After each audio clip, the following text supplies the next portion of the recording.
Halo teman-teman semuanya, kali ini kita akan membahas tentang pesulap merah yang akhir-akhir ini sedang viral membongkar kedok-kedok dukun-dukun palsu atau dukun-dukun yang berkedok agama, ustadz, kiai, ya kan, sehingga seolah-olah bisa mengobati orang. Padahal apa yang dia lakukan itu hanyalah sebuah trik sulap belaka.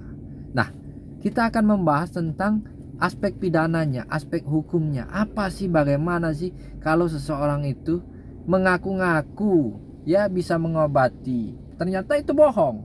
Apa akibatnya? Kita langsung saja. Yang pertama itu dia dikenakan pasal penipuan. Ya, kalau itu bisa membuat heboh masyarakat Indonesia, dia bisa tentang juga berita bohong karena dia pertama menawarkan, menjanjikan pengobatan. Ya, bahwa datang ke saya bisa ngobatin penyakit ini, penyakit ini, penyakit ini. Nah, itu bisa berita bohong, hoax namanya. Jadi pasalnya bisa pasal berlapis.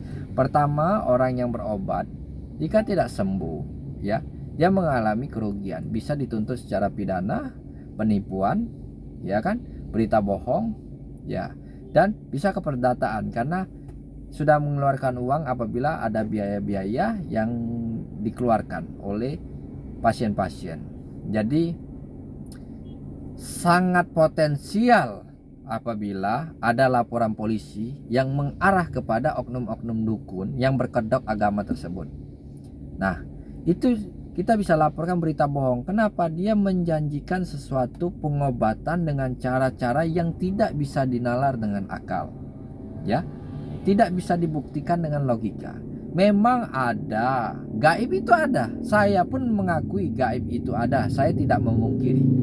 Tetapi di dalam dunia pengobatan ada hal-hal tertentu yang bisa diterima secara akal dan hati, dan ada efek yang bisa dirasakan, misalnya perubahan dalam arti positif, ada kesembuhan dan lain-lain. Dan selama saya merantau, ya, saya melihat orang-orang sakti yang mandraguna kata orang itu. Belum pernah saya melihat pengobatan orang yang setiap penyakit itu kok ngeluarin paku, ngeluarin beling, ngeluarin apa, itu belum pernah saya. Banyak ahli pengobatan yang menurut mereka bisa melihat gaib. Itu kan gaib masa bisa diwujudkan di dalam bentuk keris dan lain-lain? Kenapa nggak wujudkan dalam bentuk emas, kayak intan, berlian, misalnya permata? Kenapa harus benda-benda itu? Dan baru kali ini saya ketemu, ya, dari pesulap merah inilah saya menonton. Ada ya orang seperti ini. Jadi untuk masyarakat, apabila Anda dirugikan, ya, Anda bisa membuat laporan polisi terkait oknum-oknum dukun yang menipu Anda, memberikan kabar bohong terhadap Anda. Ya, bisa itu. Karena pertama efeknya meluas. Jadi berita bohong itu yang pertama efeknya meluas, merugikan orang, membuat kekacauan. Nah, itu kan di lingkungan masyarakat sekitar itu kacau. Ya, si pesulap merah versus GS. Nah, si GS ini kan di lingkungan mereka kacau. Itu bisa dilaporkan dengan undang-undang berita bohong, ya. Jadi kalian dirugikan. Ayo, kita sama-sama masyarakat Indonesia memilih pengobatan yang memang masuk akal, ya, bisa dinalar, bisa diterima masyarakat. Percaya gaib zaman sekarang itu sudah nggak ini lagi lah, ya. Sebenarnya yang dilakukan pesulap merah itu betul dan baik. Itu mencerdaskan kehidupan bangsa Indonesia ini. Kita sudah punya dokter, teknologi sudah canggih, ya kan? Banyak kok pengobatan herbal yang bermanfaat, memang nyata. Namanya sakit itu, kalau di dalam Islam, sakit itu ada sakit memang karena ulah kita sendiri. Contoh, misalnya ada racun, kita sudah tahu itu racun, tetapi kita maksa minum, ya jelas kita akan mengalami sakit.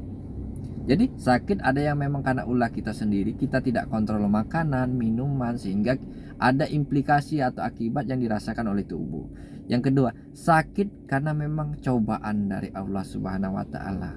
Dengan diberikannya sakit kepada diri kita dari Allah, mungkin meningkatkan iman, Islam, keyakinan kita, kesabaran, ketabahan. Ada juga sakit yang memang itu akibat dari dosa-dosa kita. Ada loh. Dan itu semua dijelaskan di agama.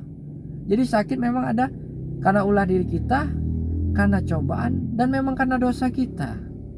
Itu ada. Contoh, Allah sudah jelaskan ya, kalau makan itu pelan-pelan, makanlah makanan yang dingin, dalam arti bukan dingin es ya, dingin biasa ya. Apabila kalian makan terlalu banyak daging, akibatnya begini, kan semua sudah jelaskan. Jangan makan daging bersamaan dengan ayam atau susu. Itu kan semuanya ada.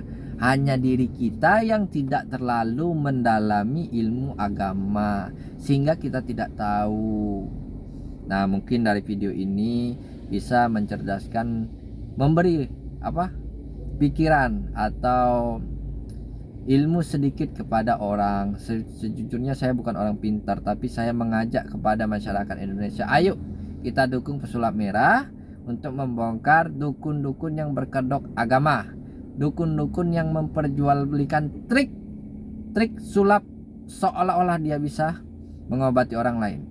Nah, tapi dengan syarat etika dalam bermedia sosial harus dijaga. Yang kedua, etika dalam kehidupan masyarakat harus dijaga.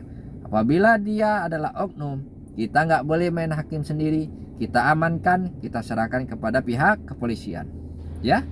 Nah, itu yang betul. Nah, ketika Pesulap Merah datang ke tempat wilayah Anda, ke rumah Anda, atau ke desa Anda, ke kota Anda, untuk membongkar trik-trik, mari kita lindungi, kita jaga, kita rapatkan barisan, kita dukung dia membongkar.